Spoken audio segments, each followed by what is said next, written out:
Está con nosotros Carlos Egiaro. Bienvenido. ¿Cómo va, Carlos? ¿Qué tal? Buen día, muy bien. Gracias por acompañarnos. Nos llamaba la atención cuando leíamos los titulares que los únicos que se han fijado en la actividad económica, en los índices que se dieron a conocer ayer, sea por Fedecom o sea por lo... son los diarios del interior del país. Vos tenías, Juan Manuel, un par de diarios que justamente hacían hincapié en lo económico. El diario nuestro, el diario del centro del país, se profundiza la caída en las ventas minoristas. El mes que pasó tuvo una baja del 7,7%. Vos se desploma la venta de vehículos 0 kilómetros en Salta, dice en consonancia con lo que el Tribuno de Salta. Exactamente, el Tribuno de después, Salta. Y también Río Negro habla sobre, el título principal es baja en la actividad y el consumo hizo caer la recaudación 8%. Bueno, en eso están, digamos, los diarios del interior, los que viven de cerca lo que le pasa. El único del orden nacional, aunque es un diario económico, el Buenos Aires Económico, dice: el consumo deprimido, la recaudación se contrajo 9% en términos reales. Títulos principales, ¿no? Bueno, nos llamaba la atención que los diarios Clarín, Nación, ni asoman los títulos económicos. No, Clarín y Nación claramente no. Ámbito financiero sí, por ejemplo. Los diarios que están vinculados a los temas económicos, por supuesto que tocan el tema, aunque no necesariamente en la tapa. No necesariamente en la tapa. Pero es un tema obviamente inocultable, porque digamos que estamos frente a las dos caras de una moneda, en términos de que tras las elecciones se generó una mayor tranquilidad en el mercado financiero, en el mercado de capitales. Por lo tanto, tuvimos una recuperación de bonos y de acciones, el riesgo país está bajando, el dólar está estable, las cuentas fiscales están en equilibrio, en superávit, y por supuesto que la inflación tendencialmente va a la baja, aunque en noviembre termine siendo más alta que la de octubre. Es una cara de la moneda. La otra cara de la moneda es la pérdida de poder adquisitivo estructural de millones de personas, que obviamente debilita los niveles de consumo a nivel de consumo masivo, que está generando un aumento de la morosidad en el sistema financiero. Esto fue etapa de todos los diarios financieros, los últimos balances de los bancos dan todos negativos, en gran medida los balances trimestrales, en gran medida por aumento de la morosidad, que es muy evidente en amplios segmentos de la sociedad y también a nivel de empresas. Tenemos ya a esta altura casi un récord de convocatoria de acreedores en términos de empresas. ¿En la cadena de pagos? ¿Todavía? La cadena de pagos está haciendo ruido en amplios segmentos empresarios, digamos. Mira, no teníamos esta situación hace 6 meses. No, y empresarios que te dicen, bueno, yo cobraba 30 días, ahora cobro 60 días, el que cobraba 60 días cobra 90 días, y también hay un aumento tendencial de los cheques rebotados, lo cual está mostrando, por supuesto, la debilidad del consumo interno y la fragilidad de amplios segmentos empresarios. Esto tiene un valor agregado porque surge... O sea, sos asesor de empresas y estás en contacto con los empresarios permanentemente. O sea, son datos de la realidad, no están escritos... No son hipótesis. Ni están escritos en el INDEC, ni en Fedecom, ni nada. Es lo que te encontrás cada vez que... Bueno, los datos existen, ¿no es cierto? Lo que pasa es que no se publican habitualmente. En los resultados de los balances de los bancos se ve claramente el dato del aumento de la morosidad, aunque de alguna manera todavía camuflado de cierta forma. De tal manera que hoy estamos hablando, los bancos reconocieron niveles de morosidad a nivel familiar en arriba del 9%, pero los niveles de morosidad bien calculados están más cerca del 15% en algunos bancos. Niveles de morosidad que el año pasado estaban entre el 2 y el 4%. O sea que no solamente estamos mirando un alto nivel de morosidad, sino que estamos viendo una fuerte aceleración. Del 2 al 15% en el término de un año. De un año. ¿Tiene alguna relación con todo esto que venimos viendo, que todos los días nos anoticiamos de una empresa importante que deja gente en la calle? Por supuesto, es parte del mismo proceso, vinculado con la apertura económica, la desregulación de los mercados, el ajuste fiscal. El modelo económico inevitablemente conduce en esta dirección. Los datos de los últimos meses son que el sistema formal pierde unos 10.000 empleos por mes en términos de toda la Argentina, ¿no? En términos de empresas que cierran o empresas que achican personal es de hecho lo que está pasando, que no se refleja claramente tampoco en los datos del INDEC con respecto a la tasa de desocupación. Pero también es cierto una cosa, Sergio, que en realidad estamos viendo grandes disparidades regionales y sectoriales. Es decir, es innegable que el sector minero, el sector energético, el sector petrolero van para adelante, lo cual está mejorando los niveles de empleo y de actividad en algunas provincias cordilleranas, mientras que otros sectores y otras regiones del país están viviendo una situación muy diferente.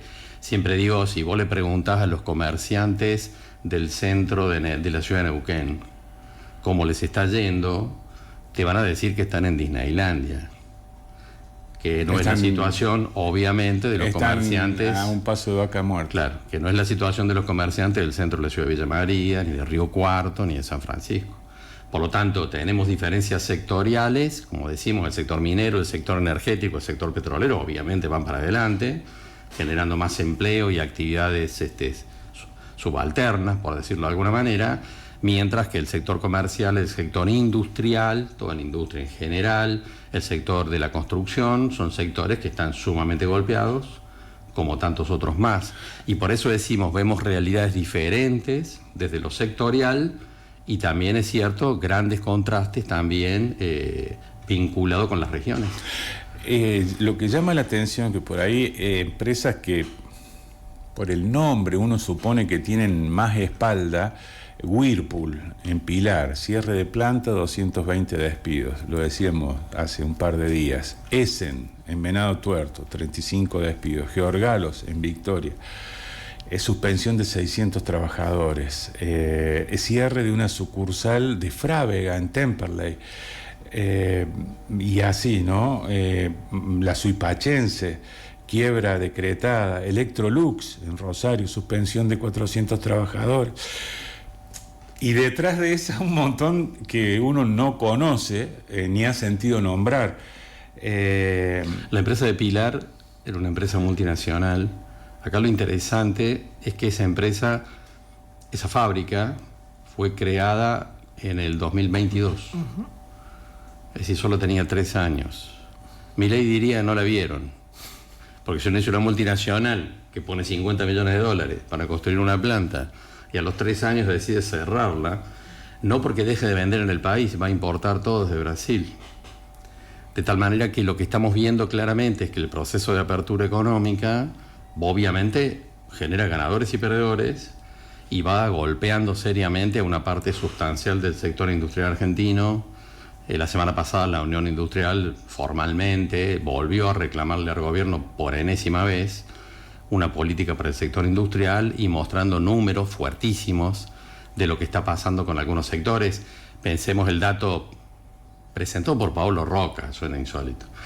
Paolo Roca diciendo, bueno, la importación de lavarropas el año pasado eran 5.000, 6.000 lavarropas por mes, la importación, ahora estamos en 80.000 lavarropas por mes, lo cual obviamente ya generó el cierre de algunas plantas. Pero aquí hay que separar también la opinión de la sociedad. Yo cuando me encuentro con empresarios, en las cadenas agroalimentarias particularmente, me encuentro con empresarios que en buena parte aplauden el proceso, porque el proceso de apertura económica genera ganadores y perdedores. Entonces cuando alguien dice, bueno, ¿qué va a quedar del sector textil argentino? Nada.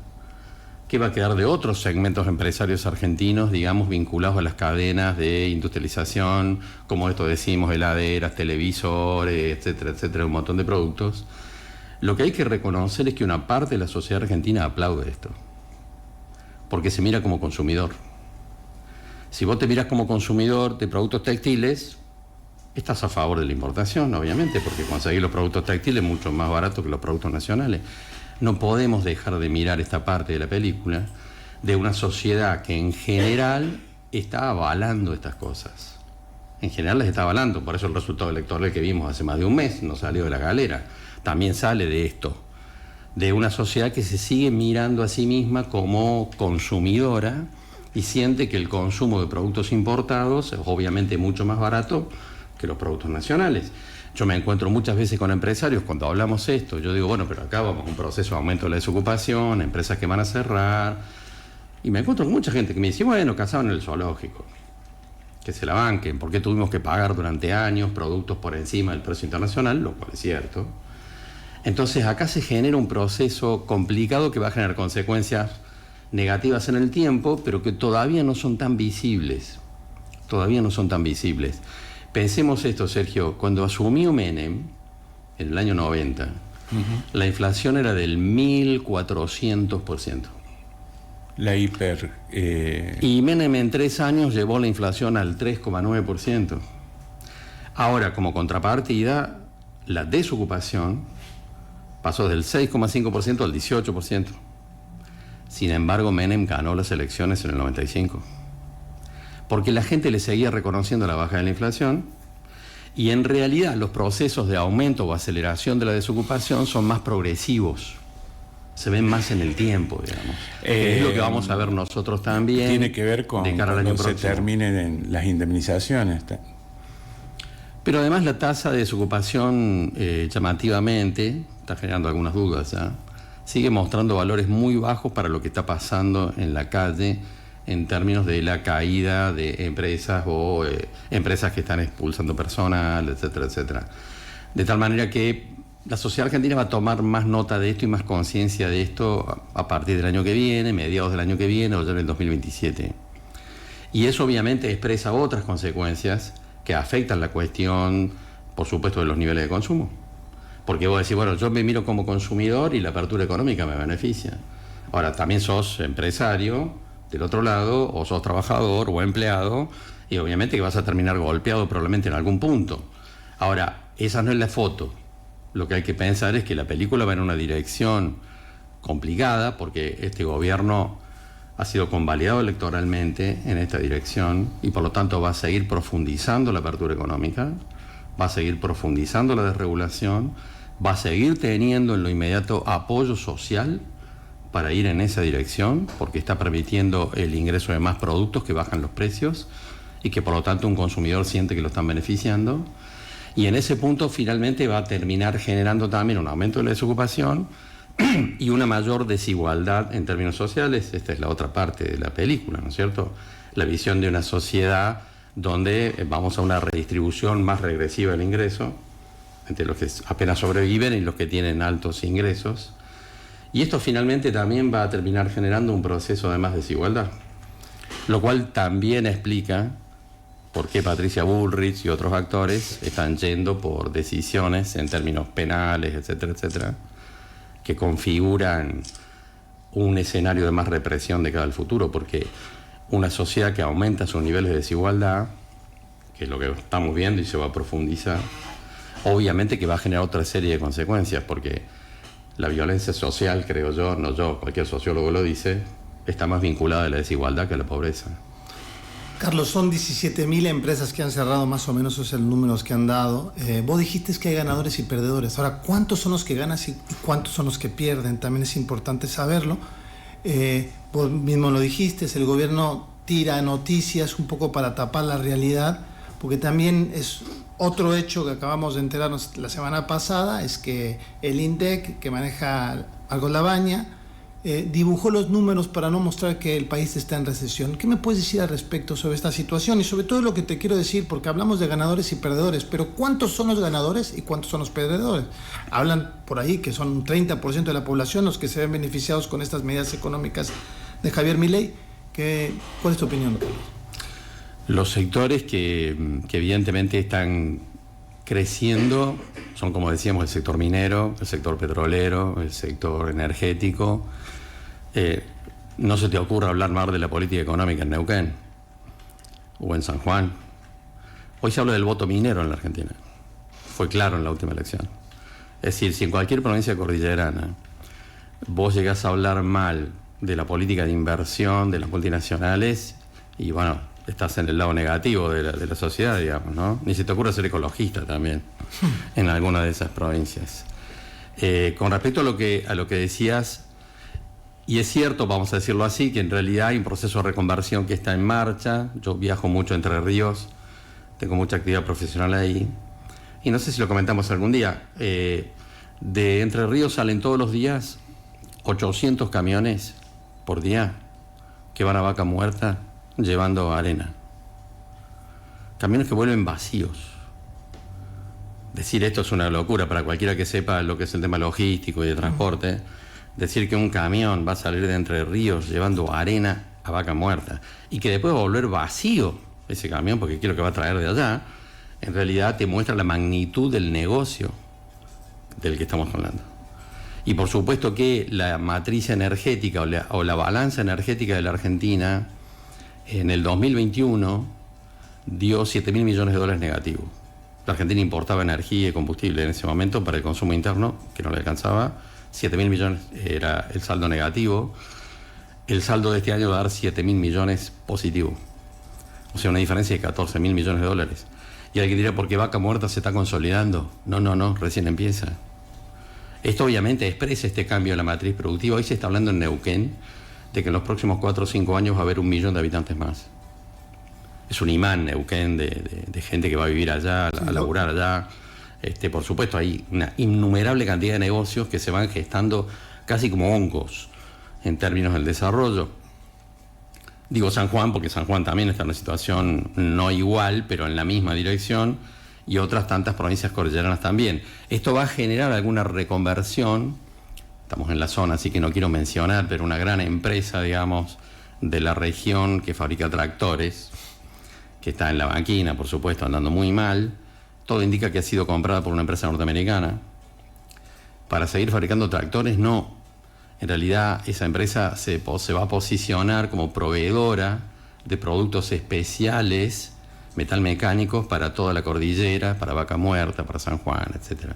Es decir, hay también un proceso de reconversión, incluso en algunos sectores metalmecánicos, que están mirando la oportunidad de negocios vinculada con estos espacios, ¿no es cierto? Ahora, quiero detenerme en lo que vos dijiste de la manipulación, porque desde el punto de vista técnico, el concepto de recesión requiere 2 trimestres consecutivos de caída de la actividad económica.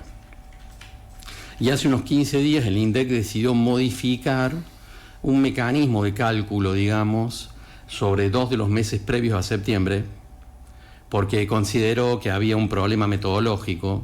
Entonces modificó ese cálculo de esos 2 meses, con lo cual, por arrastre, cambió el cálculo de septiembre, a contramano de todas las consultoras de la Argentina, que habían pronosticado que septiembre también iba a dar negativo, y por lo tanto el planteo a nivel de los economistas, me incluyo, era afirmar, yo lo hice, que estábamos en recesión, porque incluyendo septiembre en términos negativos, teníamos 2 trimestres consecutivos de caída de la actividad económica. Y de repente el gobierno argentino sale hace 15 días a decir, no, septiembre no dio negativo, fue como que hiciste un gol al último minuto, a los 90 minutos. No lo vio nadie. Y terminaste entonces con que tuviste 5 meses consecutivos de caída de la actividad económica, pero septiembre no. Septiembre terminó con un escuálido saldo positivo y entonces técnicamente no se puede hablar de recesión. Y bueno, la economía argentina está en recesión, claramente, digamos. Más allá de que es cierto que nadie que esté en Neuquén o en San Juan va a tener esa mirada. Y en algunos sectores, por supuesto, la mirada es positiva, porque están mirando, bueno, cada quien mira una película diferente en función de la baldosa donde está parado en términos de intereses. Cada cual mira una película diferente o lee diferente los datos de una fiesta. Antes, fuera de aire, charlábamos sobre la fiesta de la cerveza. ¿Cómo se pueden hacer 2 miradas también al respecto? Sí, porque es cierto que, y esto lo reflejó la mayor parte de los medios, que hubo un gran movimiento de gente a lo largo del fin de semana largo, que en el caso de Villa General Belgrano coincidía con la fiesta de la cerveza, y que es una fiesta obviamente tradicional que mueve miles y miles de personas. Ahora, en los últimos días conocimos los datos finales, en términos estadísticos, digamos, de lo que fue el resultado de la fiesta, que por supuesto movió muchísima gente. Sin embargo, se vendió el 30% menos de entradas, y la mayor parte de los comercios de Villa General Belgrano, dentro del predio o fuera del predio, lo que reconocieron en los últimos días es que las ventas con respecto al año pasado cayeron entre un 20 y un 40%. Hubo muchísima gente en la fiesta, pero mucha gente que no entró al predio, que se mantuvo en la calle principal de Villa General Belgrano, la tradicional, y por supuesto que hubo muchísima gente que consumió, pero en general consumió menos que el año pasado. Estos son dos datos que no contrastan, porque me ha pasado de una radio que me llamó diciéndome, bueno, hay una contradicción entre decir que hay una pérdida de poder adquisitivo de millones de personas y resulta que Villa General Belgrano explotaba, estaba lleno de gente. No, los datos al final te muestran que no hay ninguna contradicción. No, bueno. Última pregunta. El tema ayer supuestamente el gobierno argentino pagó un bono de Bopreal con $1.000 millones, un poquito más, $1.000 millones, y se habla que utilizaron los encajes mismos, de los depósitos de la gente. Eso no es un dato oficial, pero se está hablando de eso. ¿Qué podemos decir? Eso es para preocuparse. Habrá que verlo. Lo cual indica que las reservas netas, no las brutas, como vos mencionaste, están todavía... las reservas netas son negativas, siguen siendo negativas. 16.000.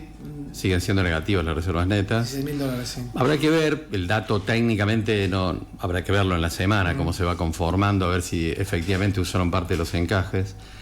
El Banco Central venía usando parte de los encajes antes de las elecciones y antes del swap con Estados Unidos. Claramente lo venía haciendo. O sea, venía jugando en el límite realmente. Pero digamos que el swap con Estados Unidos y el acuerdo que aparecerá en algunos días con un grupo de bancos norteamericanos por una cifra que se habló de 20.000 millones, que no va a ser 20.000 millones, probablemente sean 5.000 millones, hoy arriba de la foto, en esta imagen, no requeriría de usar los depósitos de los ahorristas, digamos. Tienen espalda como para usar otros mecanismos, sobre todo básicamente para mover el swap con Estados Unidos, que está hecho para eso, básicamente. O sea que lo lógico sería que estuvieran usando esa herramienta. Y tal vez lo más fuerte acá en este juego es el hecho de que este aporte de los bancos norteamericanos, que aparecería en algunos días, por 5.000 millones, pero es un aporte a 5 años, con una tasa de interés que podría estar cerca del 9%. Pero lo que ha dicho el ministro de Economía, Luis Caputo, es que él probablemente vaya a usar esos fondos, incluso alguna parte del swap, para comprar bonos de la deuda argentina, para recomprar parte de la propia deuda del gobierno argentino. ¿Cuál es la lógica de hacer eso? La lógica de eso sería inducir al mercado a comprar bonos, también de la deuda argentina, y entonces lo que veríamos sería que entre las compras que haga el Estado Nacional, el Tesoro, que induciendo además a actores privados, decían, yo voy por la misma, subirían los precios de los bonos argentinos. Lo que cabe esperar en ese punto es mayor demanda de bonos argentinos, que subirían de precio en los próximos meses.